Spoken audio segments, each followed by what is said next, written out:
Houve um tempo em que o amanhecer era previsível.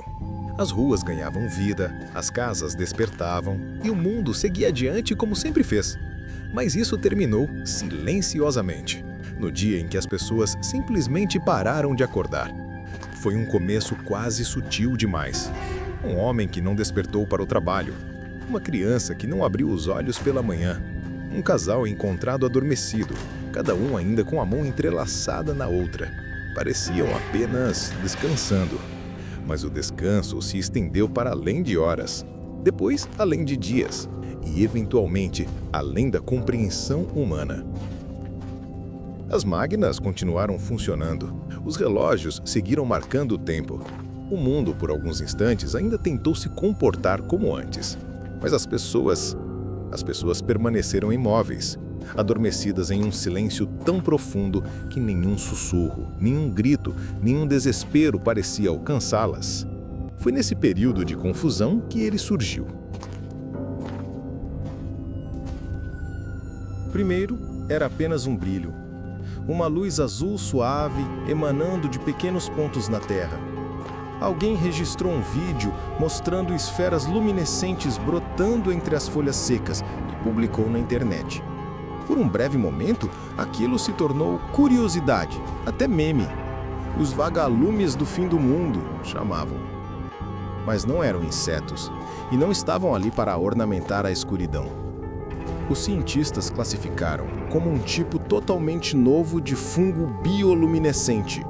Belíssimo, hipnotizante, um organismo que parecia respirar com a própria noite.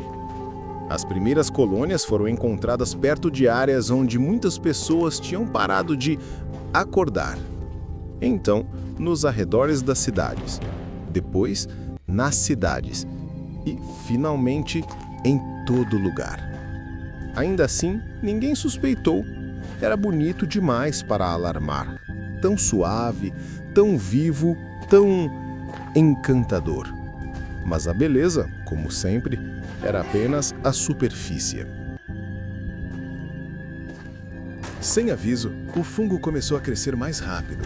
Cobriu paredes, telhados, vielas, pontes, arranha-céus, como se o mundo estivesse sendo pintado com pinceladas de luz fria.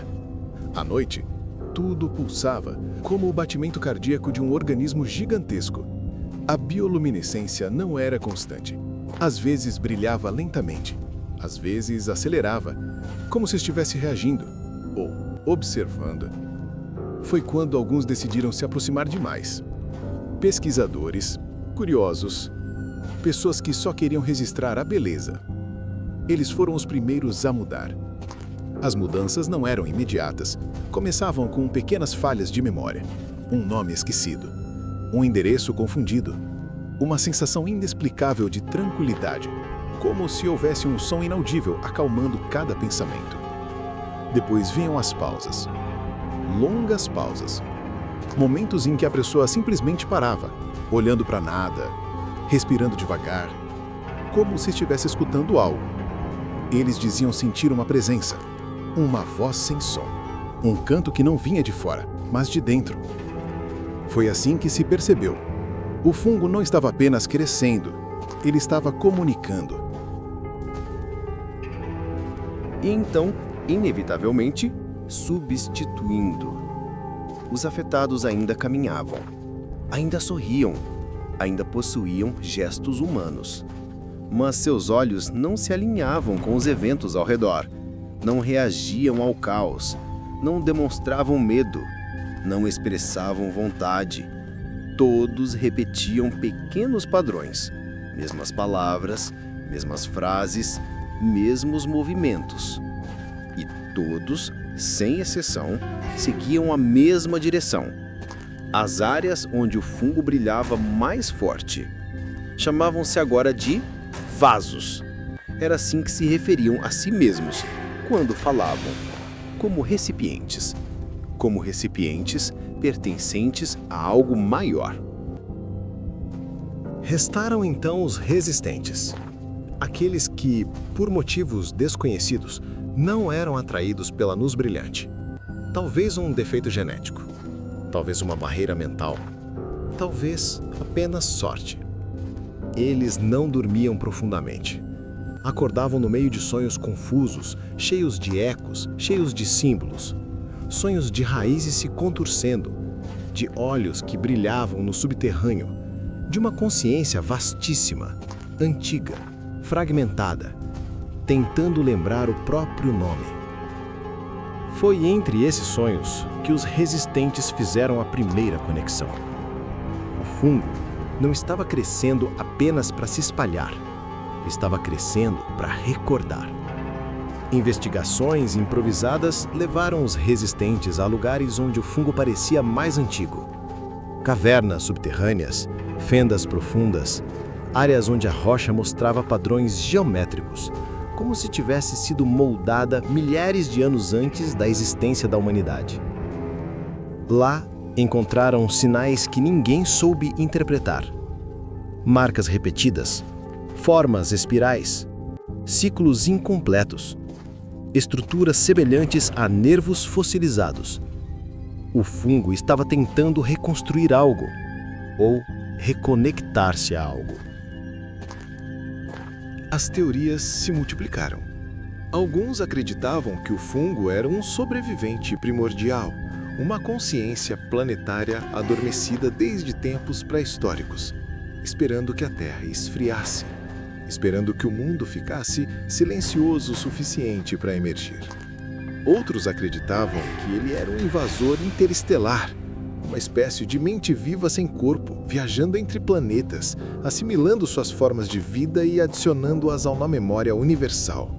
E havia ainda uma hipótese mais sombria, de que o fungo não estava acordando, mas sim procurando algo que havia perdido. Algo que, para recuperar, precisava de mentes humanas, para preenchê-las, reorganizá-las, usar suas memórias como peças de um quebra-cabeça biológico, para entender a si mesmo. Enquanto isso, os dormentes, aqueles que caíram no primeiro surto, permaneciam inertes, respirando, vivos, sonhando em silêncio. Os estudiosos perceberam que suas ondas cerebrais estavam se sincronizando com o pulso do fungo, cada dia mais alinhadas, como se fossem parte de um mesmo organismo gigantesco e crescente. O medo não era apenas que eles nunca acordassem, mas sim que, quando acordassem, não fossem mais humanos. Hoje, o mundo está dividido entre dormentes, milhões de corpos vivos conectados ao grande sonho silencioso do fungo, vasos, aqueles que perderam suas identidades, substituídos pela consciência coletiva brilhante, e resistentes, os poucos que ainda lutam para manter suas memórias intactas, enquanto o brilho azul continua avançando pelas noites. E agora, o mistério maior permanece sem resposta. O que o fungo deseja? Qual é o objetivo final de sua consciência? Expandir? Recordar? Dominar? Reparar o que perdeu? Ou transformar a própria Terra em um único ser vivo, pulsante e compartilhado? Talvez não busque destruir a humanidade, mas integrá-la. Talvez não queira extinguir a individualidade, mas substituí-la por uma mente única, que se estenda da raiz mais profunda ao céu mais remoto. Ou talvez ele apenas tenha despertado por acidente e agora esteja tentando descobrir o que realmente é. A pergunta que ecoa entre os poucos acordados é a mais temida. Quando o fungo finalmente recuperar sua memória completa? Quando lembrar quem foi? O que acreditar? O que perdeu? O que fará conosco? E se as pessoas pararam de acordar? Talvez seja porque não estamos mais sozinhos dentro de nós mesmos. Talvez o próximo despertar não seja humano.